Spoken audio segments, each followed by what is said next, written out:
Selamat pagi, Bapak dan Ibu penguji ujian kinerja Universitas Negeri Jakarta, PPK Jam Jabatan kategori 2. Perkenalkan, nama saya Kalaman Dimas Chandra Pratama, mahasiswa PPK Jam Jabatan Universitas Negeri Jakarta kategori 2. NIM 20 10 22 00092. Saya mengajar di SMK 2 Sangatta Utara. Hari ini tanggal 14 Desember, hari Rabu, saya akan mengajar di kelas 10 materi konsep berpikir sejarah. Mohon masukan dan sarannya demi terciptanya pembelajaran saya yang lebih baik. Selamat pagi dan terima kasih.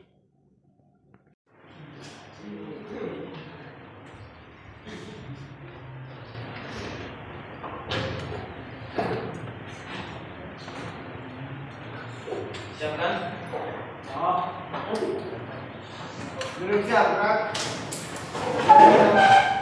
Mengawali pembelajaran kita pada siang hari ini, mari kita bersama dengan agama dan kesehatan kita masing-masing. Berdoa baik.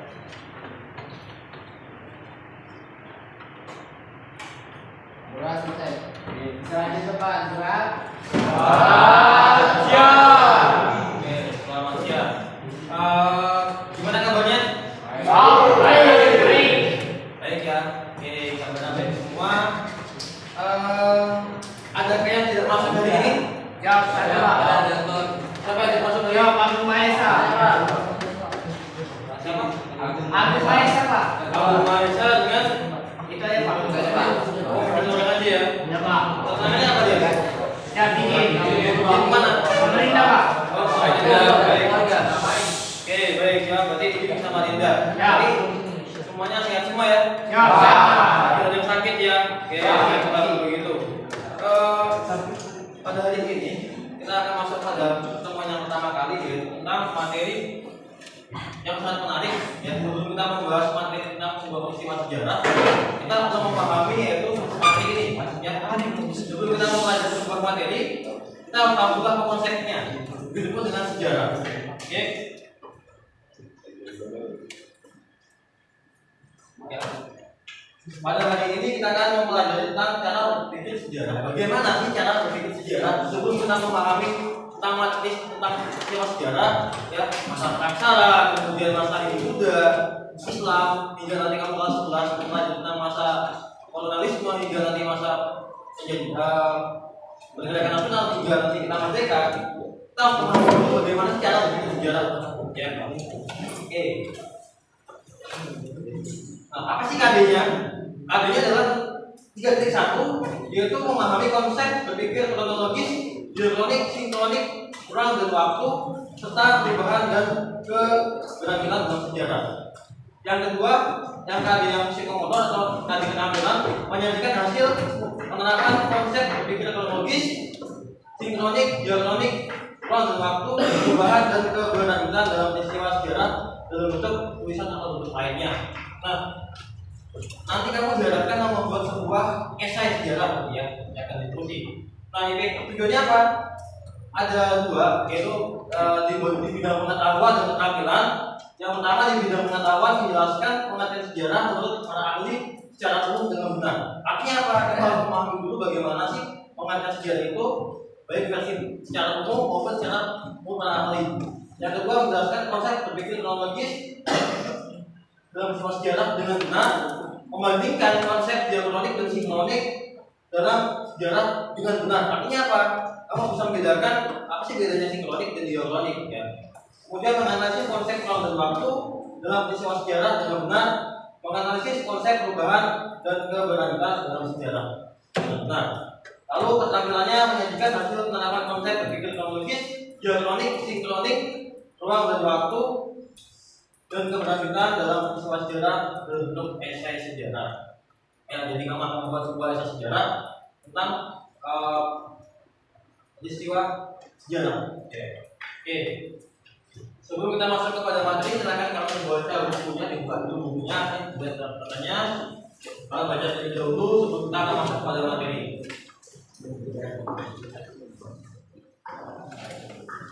Silakan dibaca catatannya.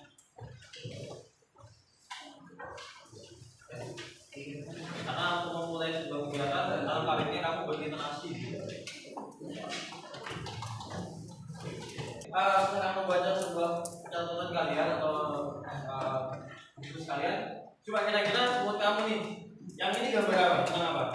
Yang ini? Kerja paksa ya? Kerja rodi ya? Kira-kira menurut kamu apa yang terjadi?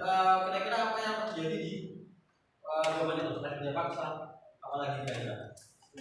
Diskriminasi, oke. Apalagi? Penyiksaan, pemaksaan. Apalagi? Apa? Kenapa? Oh, persesaraan. Berarti kita selama dijajah oleh bangsa Eropa, bahkan Jepang pun kita merasakan namanya kerja paksa. Bisa dilihat ya dari bentuk kita sudah begitu ya, sangat sekali ya. Kita dipaksa untuk bekerja demi kepentingan mereka gitu ya. Oke, lalu sebelahnya kira-kira ini gambar apa? Sebuah bangunan hancur ya. Perang ya, perang. Apalagi? Perang, bangunan hancur, apalagi? Oke, baku bunuh, apalagi? Apalagi?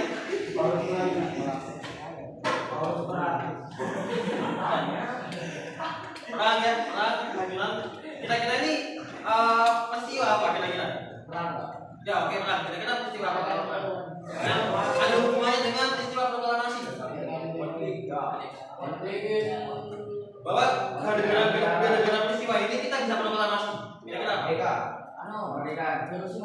Yes, betul sekali.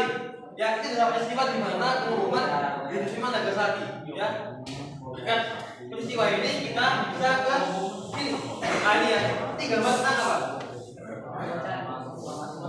Proklamasi ya. Bacaan list proklamasi kebangsaan Indonesia kita ya. Di sini ada siapa kira-kira yang kamu lihat? Soekarno ya.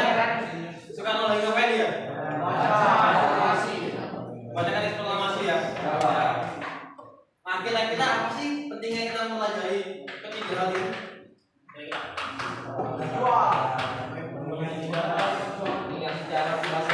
Oke, yang kita sedang masa lalu. Oh, satu lagi. Oke, perjuangan para pahlawan. Menambah pengetahuan. Satu lagi. Kira-kira bikin nggak jadi lagi? Enggak, artinya apa? Supaya jangan sampai kejadian yang serupa terjadi lagi. Walaupun ternyata sejarah itu bisa berulang, gitu ya. Nanti kita akan membahas di sini. Oke. Karena kita membahas sebuah peristiwa masa lalu, kita akan membahas tentang apa sih sejarah itu. Oke. Nah, pengertian sejarah. Nah, sejarah itu ternyata berasal dari sebuah kata bahasa Arab gitu ya, yaitu mohon. Saya contoh gitu ya. Yang artinya adalah sebuah silsilah raja atau dinasti masa lalu. Ya. Lalu ada tokoh dari luar yang ini dari Yunani, Herodotus dan Ibnu Khaldun ya, yang mengatakan bahwa sejarah itu bukan berkembang dan bergerak lurus ke depan dengan sudut yang pasti. Mereka melihat dan tinggi dan mulai tanda manusia. Artinya apa? Sejarah itu bisa muncul tergantung bagaimana kondisi manusia. Ya, manusia kan ada lahir, hidup, dan mati. Ya, artinya apa? Sejarah itu dibuat tergantung bagaimana peristiwa yang ada dalam manusia. Lalu kemudian menurut versi itu kan bahwa sejarah adalah catatan peradaban manusia dengan seluruh proses perubahan secara nyata dengan segala sebab akibatnya. Artinya apa? Ada unsur sebab akibat. Sebuah peristiwa itu tidak mungkin terjadi tanpa sebabnya. Sejarah. Oh, ternyata setelah ditelusuri karena dia tidak pernah mengerjakan tugas. Oh, karena dia jelek. Oh, karena ketika bapaknya menjelaskan tidur di kelas. Ya, artinya apa? Ketika ulangan, ya, kebetulan juga soalnya itu dari apa yang dijelaskan oleh ibunya, ternyata dia tidak bisa jawab. Ujungnya apa? Dapat jelek. Ya, jadi semua hal itu terjadi tanpa adanya sebab akibat. Pasti begitu, ya, tidak mungkin. Ya, makanya coba kamu eksplorasi sendiri. Kenapa kok seperti ini? Ya, apakah karena ada sesuatu? Itu menurut Ibnu Khaldun, seorang sejarawan dari Timur Tengah. Lalu ada dari Indonesia, ini ya, dua orang tokoh. Kalau ini kenal tidak dengan yang ini? Muhammad Yamin. Benar. Siapa dia Muhammad Yamin itu? Tokohnya tokoh apa?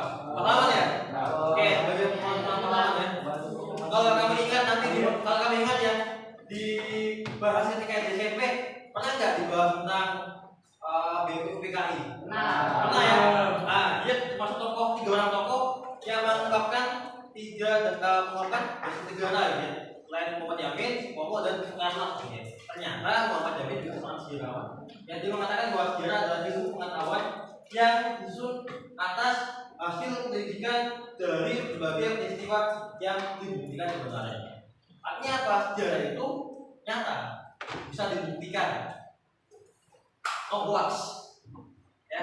Sama ketika saya minta checklist, ya. Kenapa kalau saya butuh buku kalian supaya apa? Ada buktinya gitu ya. Meskipun saya juga sudah mencatat, kadang-kadang saya pernah cuma saya butuh buktinya. Benar kayak ini, jangan sampai salah gitu ya. Saya mau cocokkan dengan apa yang saya punya dengan punya kalian. Ya. Lalu kemudian saya menonton video bahwa sejarah Indonesia mengatakan bahwa sejarah dibatasi oleh dua hal, yaitu objektif dan subjektif. Apa itu objektif? Merujuk pada peristiwa atau kejadian itu sendiri. Subjektif artinya apa? Sejarah yang ditulis oleh sejarawan. Ya, jadi sejarah itu harus dua, harus objektif dan subjektif, ya. Harus sesuai dengan fakta, tetapi juga harus ditulis juga dengan interpretasi dari penulis. Ya. Kalau sedangkan sejarah hanya berupa data saja, maka akan tidak menarik. Ya. Itu menurut versi Sartono atau Video. Oke, sebelum saya lanjut, apakah ada pertanyaan?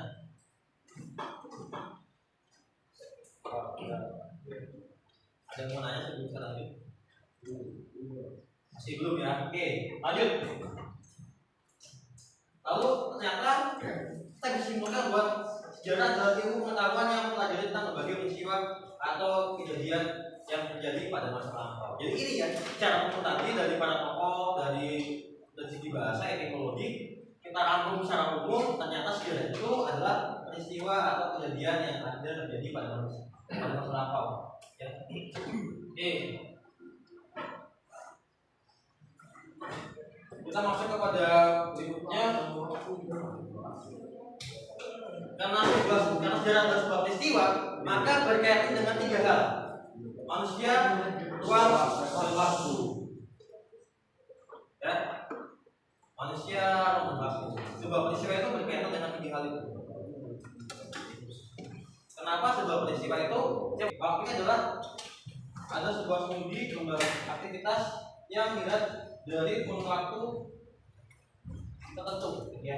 Nah, waktu itu nanti kita berhubungan dengan namanya kronologis. Artinya apa? Sejarah itu harus tuntut dari awal hingga akhir, harus tuntut, ya, sejarah.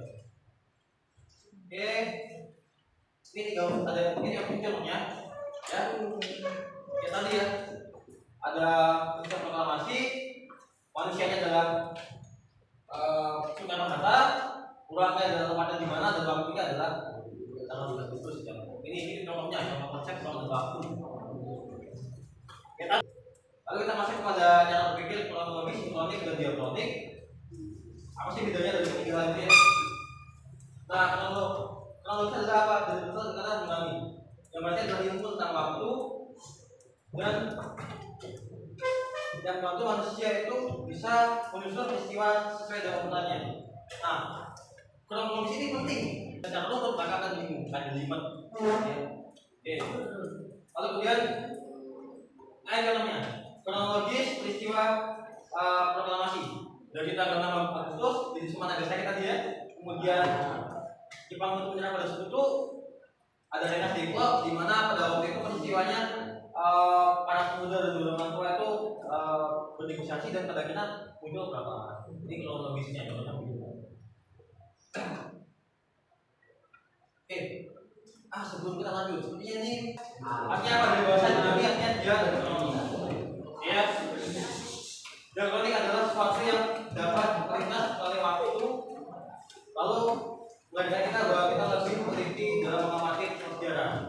Dalam membatasi waktu, sejarah mengenal periodisasi, yaitu klasifikasi peristiwa sejarah. Artinya apa? Ternyata di dalam diakronik ini berhubungan dengan waktu, jadi berhubungan dengan periodisasi, berhubungan dengan kronologi. Selanjutnya yaitu periodisasi, contohnya gitu ya. Kalau sinkronik berkata sinkronik ya. Artinya apa? Segala sesuatu yang disebutkan dengan peristiwa jadi pada suatu masa. mempelajari peristiwa sejarah dengan segala aspeknya berdasarkan waktu itu lebih menimbulkan kepada penelitian gelar-gelar umat dan profesi. Artinya apa? Kalau tadi diakronik itu berhubungan dengan waktu peristiwanya, nah kalau sinkronik itu berhubungan dengan gejalanya, dengan proses apa gitu ya, atau keadaannya, kondisinya. Bagaimana sih kondisi atau keadaan pada waktu peristiwa berproklamasi? Kalau sinkronik tadi itu berhubungan bagaimana sih prosesnya proklamasi diberi dengan kronologis. Tapi kalau sinkronik bagaimana sih keadaan kita pada waktu itu, kondisinya seperti apa? Apakah senang, apakah gembira, apakah sedih, gitu ya, pada masa proklamasi. Nah, namanya berpikir sinkronik artinya apa? Menjelaskan secara rinci peristiwa G13. Ada peristiwa ini kita bisa merdeka pada tanggal 15 Agustus 45. Yang ternyata peristiwa Nagasaki itu membuat perubahan bagi kita. Lalu berarti apa kalau menurut contohnya apa?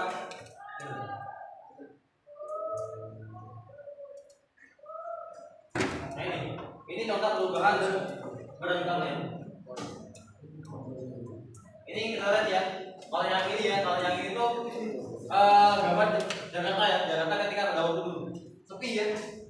Bawahnya sampai sekarang itu udah ramai gitu ya. Lalu ini juga Monas ya, ini Monas ini. Ini Monas pada zaman dulu gitu ya. Karena seperti ini kayaknya HP, ya? HP yang diambil. Nah ya.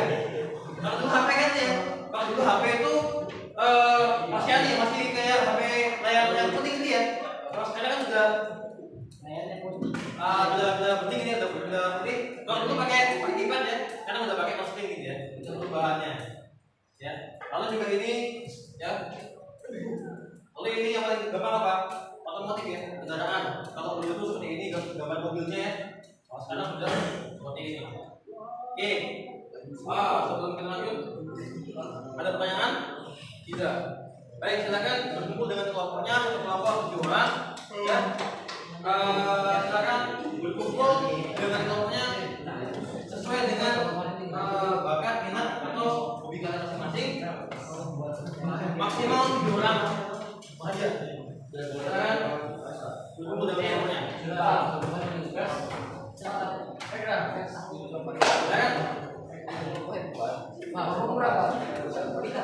Satu orang, satu kelompok, 7 orang. Silakan bangkunya disusun sesuai dengan kelompoknya ya. Biar silakan.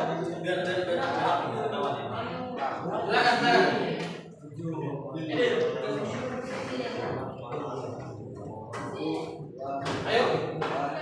Kita sudah dibuat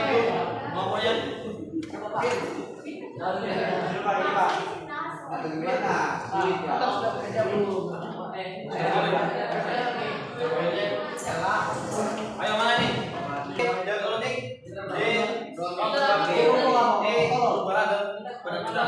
Nah, silakan kalian nanti kerjakan BD-nya. Silakan diisi pertama. Kalian harus tentukan dulu siapa kelompoknya. Ya, nama siapa di sini 7 orang. Lalu kemudian kalian isi sesuai dengan perintahnya ya. Misalkan kamu dapat perintah konsep kronologis tulis ya, dapat kronologis. Lalu bagaimana penerapannya? Lalu sini mati apa?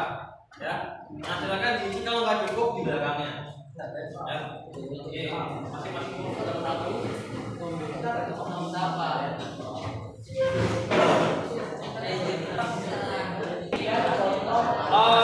Ya, namanya gimana? Namanya di sini nanti ya. Sini ya. Siapa? Itu yang ditulis nama apa ya? Nama sama ketua siapa?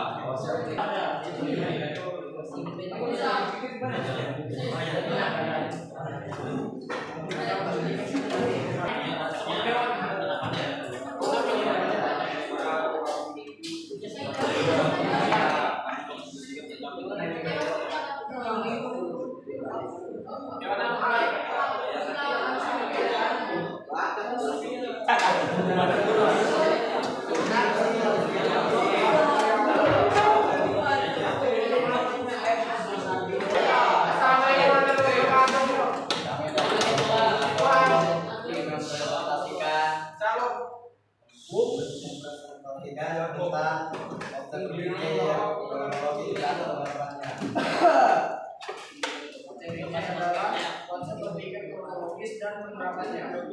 Konsep berpikir kronologi adalah sebuah metode analisis suatu peristiwa yang terjadi pada masa lalu dengan meneliti perilakunya pada waktu.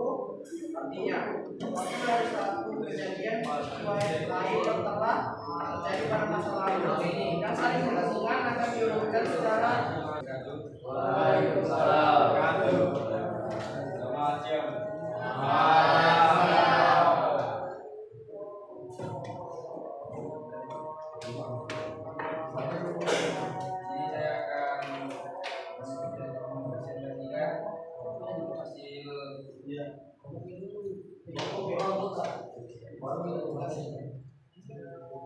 Kami dari perkumpulan anggota Ahmad Lutfi, Dari Kurniawan, Anda, Adil, Marcel, Andre, dan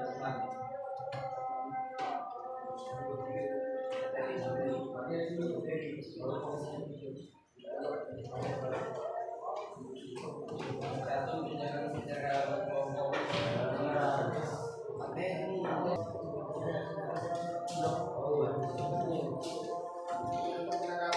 Latar belakang D3S PKI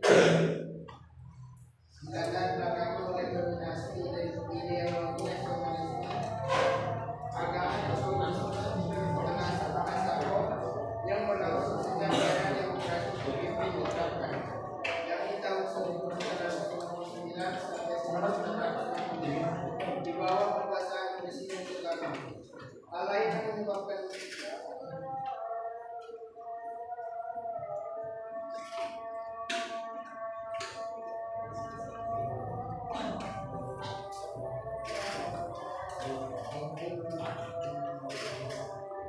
gerakan ini adalah ketidakharmonisan hubungan antara TNI dan PKI. Baru tentang kemudian muncul di negara keduanya. Pasukan tersebut bergerak meninggalkan mereka lubang buaya pada zaman awal. Pergantian Kamis 30 September 1996, 1 Oktober 1995. Sebelumnya dinamakan operasi tanggal ini diubah menjadi G30 PKI. Salah satu jenderal yang selamat dari serangan adalah Ahmad Nasution. Sekian dari Bapak. Bila ada pertanyaan yang digunakan, silakan buka. Tidak. Terima kasih. Assalamualaikum warahmatullahi wabarakatuh. Silakan berikutnya.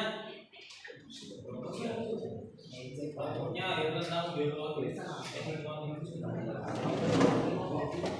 biologi ya.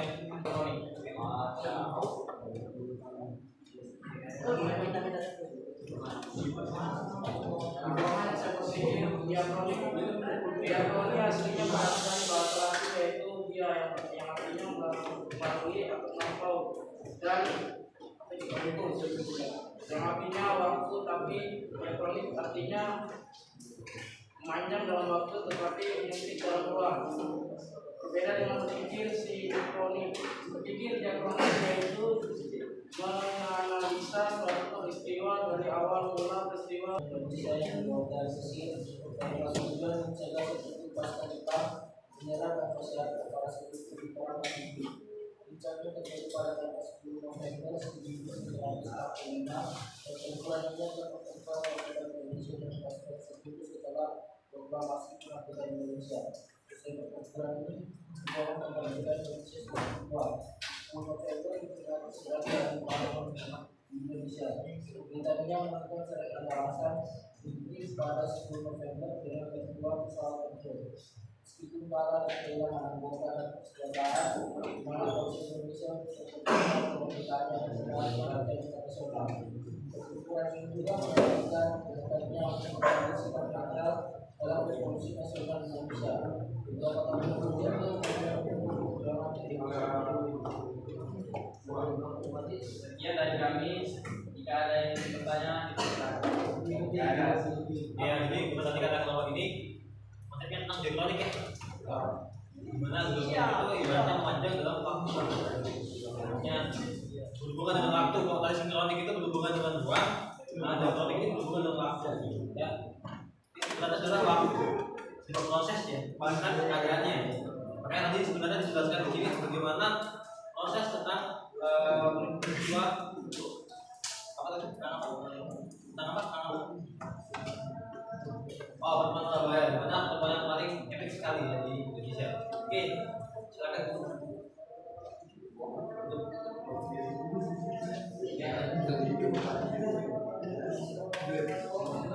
Ya, dari kami dan pasar siap. Silakan berikutnya.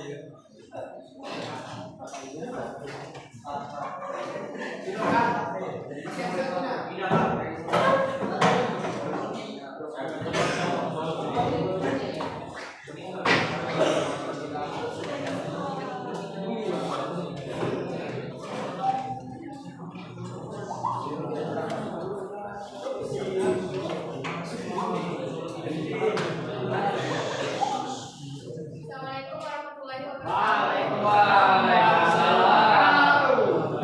Dan selamat siang.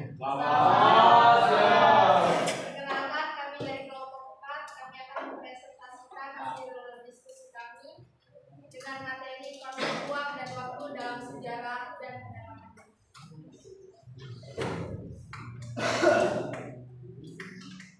Konsep berpikir ruang dan waktu dalam sejarah dikenal sebagai satu konsep dimensi dan temporal. Dalam konsep ini manusia merupakan subjek dan objek sejarah. Hal ini karena manusia merupakan pelaku dari sejarah tersebut. Contoh penerapan, contoh konsep ruang dalam peristiwa sejarah adalah perang 5 hari di Semarang pada bulan Oktober 1945. Semarang menjadi ruang atau tempat jadinya peristiwa sejarah. Contoh konsep waktu dalam peristiwa sejarah adalah pertempuran 5 hari di Semarang pada 15 sampai 19 Oktober 1945. Konsep waktu di sini menunjukkan pada tanggal 15 hingga 19 Oktober 1945. Jadi kesimpulannya, dalam sejarah, masa lalu dapat menjadi gambaran bagi manusia untuk bertindak di masa sekarang. Sekian dari kami. Terima kasih atas waktu yang diberikan. Mungkin ada pertanyaan. Oke, baca ya. Baik. Itu katakan awal ini bahwa benar sejarah itu sangat penting sekali bagi manusia dan ada 3 konsep yang sangat tidak bisa dilupakan untuk manusia, ruang dan waktu. Ya, di mana manusia itu adalah pelakunya, waktu tempatnya dan tempat adalah ruang tempatnya dan waktu adalah di mana dia ada. Oke, silakan tutup.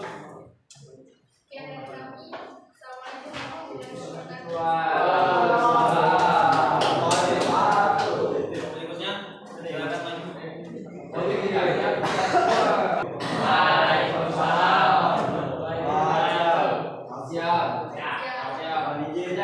dari kelompok 5 akan mempresentasikan hasil kerja kami yang beranggotakan Ahmad Revana Tasya, Rinul Nawar, Bagas Sergio, Faisal Yusuf, Ahmad Arifin, Noval Buhari, Sarah Malik. Materi yang kami bawakan adalah konsep perubahan dan keberbatasan dalam sejarah. Konsep berpikir, perubahan adalah keadaan yang berubah, di mana keadaan yang sekarang tidak sama dengan keadaan yang akan datang. Adapun konsep berlanjutan yaitu suatu keadaan yang telah berlangsung lama. Perubahan, bangsa Indonesia telah mengalami proses penjajahan yang panjang. Penjajahan tersebut membawa dampak buruk bagi masyarakat Indonesia. Maka muncul golongan-golongan berjuang yang berusaha untuk bebas dari penjajahan. Berbagai strategi telah dilakukan oleh para pejuang yang dimateri oleh golongan muda untuk bebas dari penjajahan hingga pada akhir dapat memproklamasikan kemerdekaan pada tanggal 17 Agustus 1945.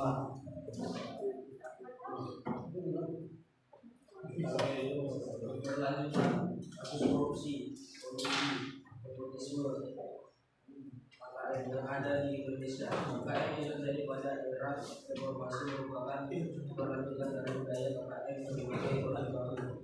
KKN pada masa orde baru merupakan berlanjutan dari budaya KKN sebagai orde lama. Sekian presentasi dari kelompok kami. Jika ada yang ingin ditanyakan, silakan kita Baik, terima kasih dari kelompok 5. Jadi benar ya bahwa ternyata sejarah itu bisa bagi dan bisa berubah. Ya, kayak tadi ada tentang KKN dan juga tadi ketika peristiwa bagaimana kita awalnya dijajah tidak bisa kita merdeka. Oke, silakan. Dan assalamualaikum warahmatullahi wabarakatuh. Waalaikumsalam warahmatullahi wabarakatuh. Kira-kira nih menurut kalian dari kelompok yang maju itu kira-kira mana yang paling baik?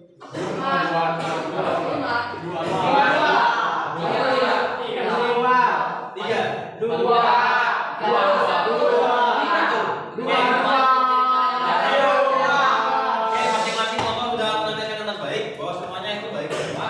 Cuma ada beberapa kekurangan dan kelebihan. Ini apa?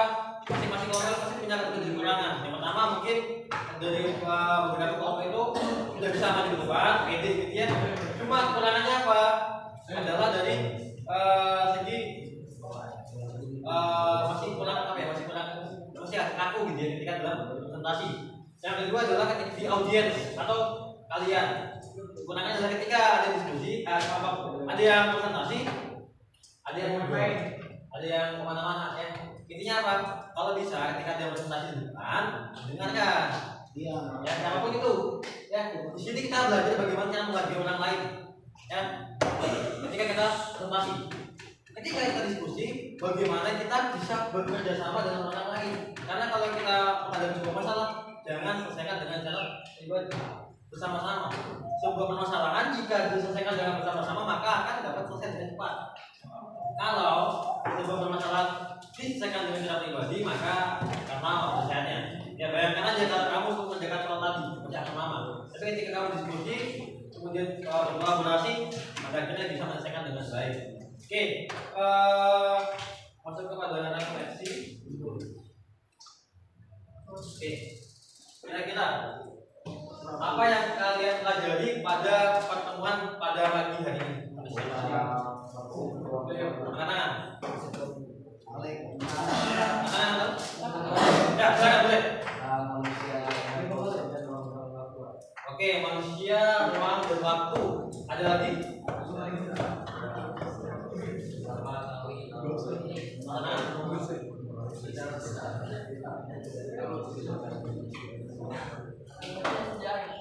Ya.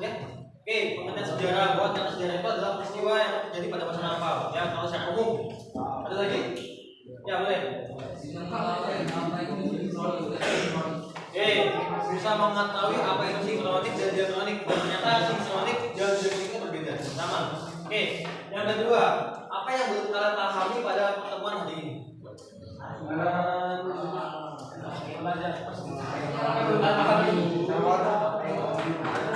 Katakan, saya kenapa belum paham?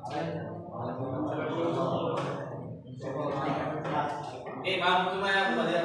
Kira-kira paham semua ya, baik. Lalu apa harapan kalian bagi pelajaran sejarah berikutnya? Kira-kira mau ngapain?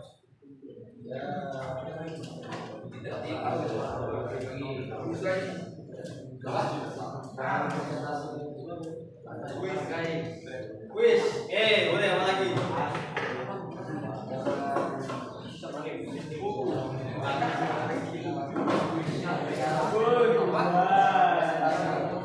Oke, akan saya presentasi. Ya, baik. Apa lagi? Oke, ya. Ini kenapa kok presentasi? Karena supaya kamu terbiasa bagaimana presentasi.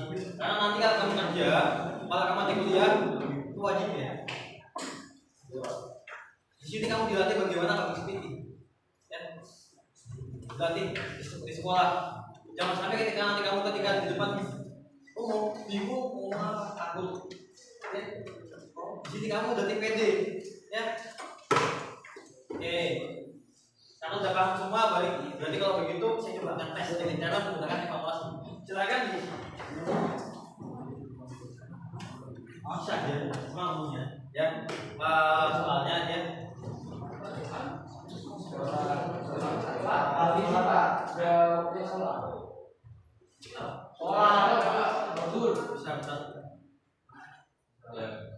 Benar Pak? Ya, siap. Saya Pak. Benar aja. Bukan mana?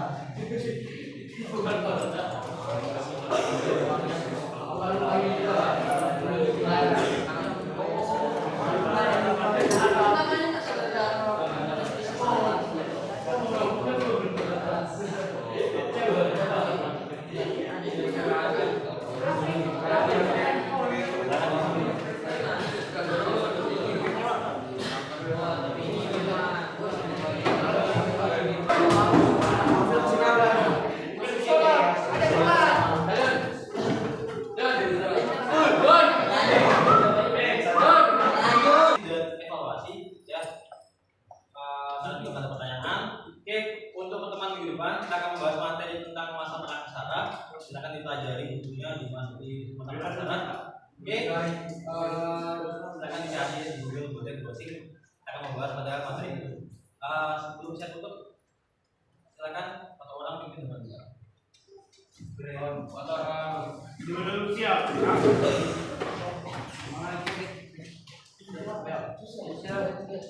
Mengakhiri pelajaran kita pagi hari ini, mari kita berdoa. Benar-benar. Selesai. Oke, baik. Terima kasih dan berdoa dan selamat siang. Siap.